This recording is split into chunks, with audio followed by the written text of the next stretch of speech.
ગઈકાલ Metoda police station ખાતે ફરિયાદી રવિભાઈ બાવનભાઈ મોરી નાઓએ ફરિયાદ લખાવેલી કે મેટોડા જીઆઈડીસી ડાયમંડ પાર્ક ખાતે 10 દિવસ પહેલાં કોઈ અજાણ્યા વ્યક્તિઓએ 10 જેટલા આખલા ઉપર એસિડ જેવું પ્રવાહી રેડી ગંભીર ઈજા પહોંચાડવાના ઈરાદે કૃત્ય કરેલું હોય, જે અનુસંધાને તાત્કાલિક રવિભાઈની મેટોડા પોલીસ સ્ટેશન ખાતે બીએનએસ કલમ 325 પ્રાણી ક્રૂરતા અધિનિયમન કલમ 11 મુજબ તાત્કાલિક એફઆઈઆર રજીસ્ટર કરવામાં આવેલી છે.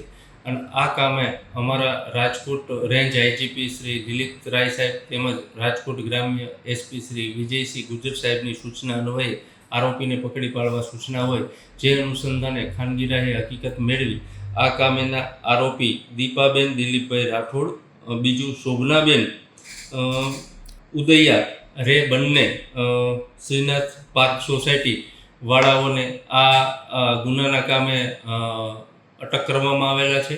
અને તેઓને આ આખલાઓને ગંભીર ઈજા પહોંચાડેલ હોય, જે અનુસંધાને મેટોડા પોલીસ સ્ટેશને તાત્કાલિક આ બંને બહેનોને આ ગુનાના કામે અટક કરવામાં આવેલા છે.